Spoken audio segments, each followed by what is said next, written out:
Bernie Sanders continues to call out corporations that refuse to pay their employees a living wage. And as a result of that, a number of people who do have jobs have to resort to government programs and the social safety net to make ends meet, to provide food for their families, to take care of themselves.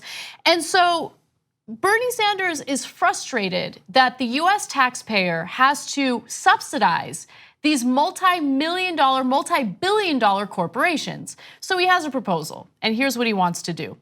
According to Huffington Post, Senator Sanders introduced legislation that would tax companies like Walmart and Amazon for every dollar their workers receive in government food or healthcare benefits. Love it.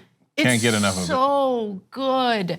So let me give you a statement from Senator Sanders, and then I'm gonna give you some studies and some numbers that show you just how much we subsidize these incredibly profitable corporations. So Senator Sanders says a company like Amazon, which is owned by Jeff Bezos, the wealthiest person in the world, who is worth about $150 billion, whose wealth is increasing by 225 million every single day. Wow. The American people should not have to subsidize Mr. Bezos. He should pay his workers a living wage. Okay, we got to pause on that, because how could there be any Americans that are opposed to what he just said? I mean, first of all, it's a stunning number, $225 million every single day. That's what his fortune grows by. Bernie Sanders mentioned a similar number about last year about Bezos in the middle of a town hall we were covering live on TYT.com. And I thought, no, that can't be true. And we looked it up. And it's true, it's unreal. Okay, but that's fine, let him make his money. That's okay, it's a free country. So I'm not in that camp. There might be some liberals that are in the camp of that's too much money, whatever. Okay, I'm not in that camp. But why are we subsidizing his workers? That's insanity. Why is the government, that's us, the taxpayers, paying for the food stamps of Amazon workers, paying for all these different government programs they need, because they get paid so low by Bezos, who has $150 billion, who's the richest man alive? That's not capitalism. That's crony capitalism. That's him robbing us on that.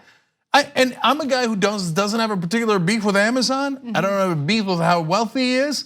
I just don't know why I have to subsidize him. That makes no sense at all. Yeah, look, oftentimes, right-wing lawmakers will slander people like us on the left, progressives, as people who are jealous. Oh, we're just jealous of that wealth. We're jealous of, their success. No. Again, I'm just like you in that I don't care about how wealthy he is. But what I do care about is ensuring that the people who have led to his success, and those are the workers, are earning enough money to take care of themselves and their families.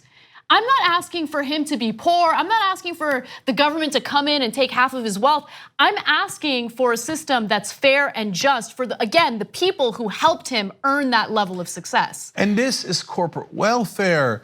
And by the way, another byproduct of this that Bernie Sanders talks about, and by the way, Ro Khanna is the sponsor of this in the House, first ever Justice Democrat. I love to see them working together. I think that's wonderful.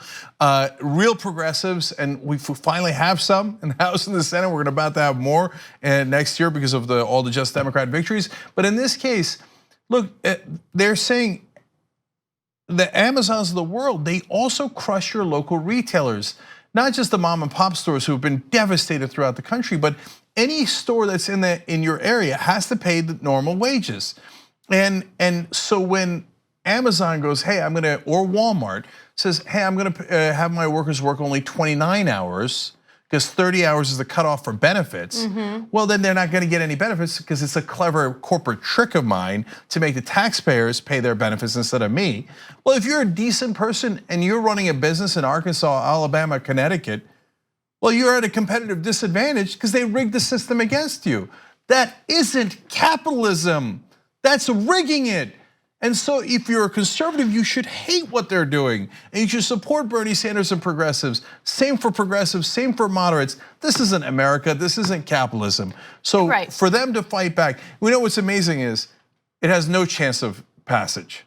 Like if you polled this bill, my guess is over 90% of Americans would agree with it, right?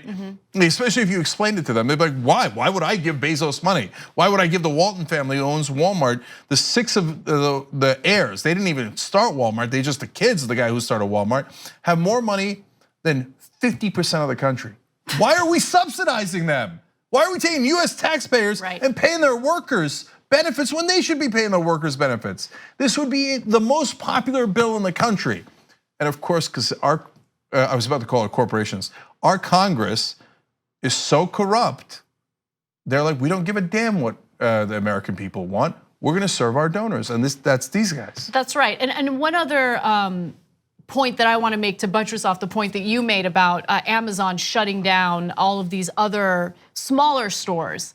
Look, what does that also mean? It means that workers don't have as many options. So this libertarian argument that you see over and over again about like, yeah, man, like if you don't like the way you're being treated by this employer, then you could just go ahead and go work somewhere else. No, you can't.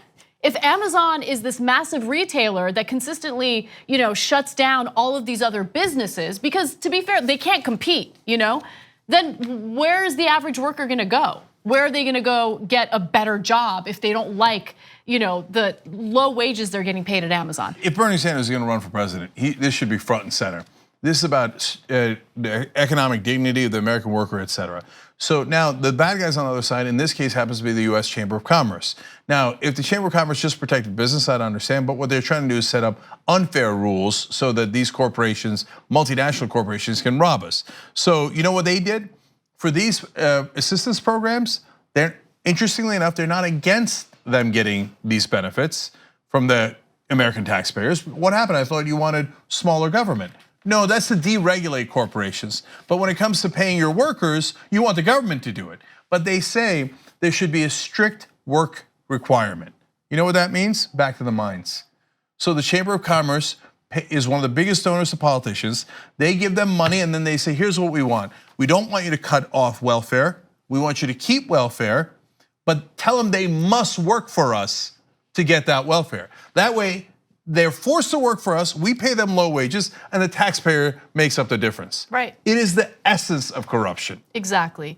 And look, Bernie Sanders is not basing this off of his feelings, he's basing it off of numbers. And I just want to quickly go over those numbers with you so you can get a sense of where his heart is when it comes to this type of proposal. So he seized on an April report by The Intercept and a think tank called New Food Economy that found that large numbers of Amazon workers get SNAP benefits in several states, including 1/3 of its employees in Arizona. Also, there's a 2015 report by the University of California, Berkeley Labor Center finding that low wages cost the government more than $150 billion annually in public benefits. Again, these are people who are working, but because wages are so low, they are not earning enough to provide for themselves or their families. Also, using information from Amazon's own disclosure to investors, Sanders pointed out that the median annual pay for an Amazon employee is only $28,446, 9% below the industry average for a material moving worker. Now, Amazon has responded to that and said, no, that number includes our part-time employees. If you look at our full-time employees, their salary is actually higher, and they noted that it's about $34,000 a year. Yeah, but that's a trick. They make them part-time so they don't have to pay them benefits. Yes. That's why the 28,000 number is the real number. Last thing, guys, you can make a difference. So Brave New Films, led by Robert Greenwald, over a decade ago, did a movie called Walmart, The High Cost of Low Price. And he talked about this phenomenon, how Walmart unloads their costs onto the American taxpayers. At the time, it seemed to have no effect. But you know what it did? It planted a seed. And that seed, it took a long time to grow, but it grew and it grew. And then there was a proposal a little bit later on, and then there was another proposal in 2013. Now there's this proposal, and the guy who proposed it might be the next president of the United States of America. So their campaign at Brave New Films used to be, at the end of all their videos, it'd say, psst, do something. That's exactly right. Go plant a seed. Fight back in however way that you can. So I love the way Bernie Sanders and Ro Khanna are doing it. You go out there too, and you never know when that is going to blossom into something that actually helps the American people. I believe we can actually get this passed if we have a progressive president. And it would help not just progressives, but moderates and conservatives too, to get our taxpayer money back and to end this corporate welfare. 2 easy ways to follow the Young Turks. One is hit the subscribe button down below, then you're a TYT subscriber. And second is ring the bell. And when you do that on YouTube, you're notified of our videos.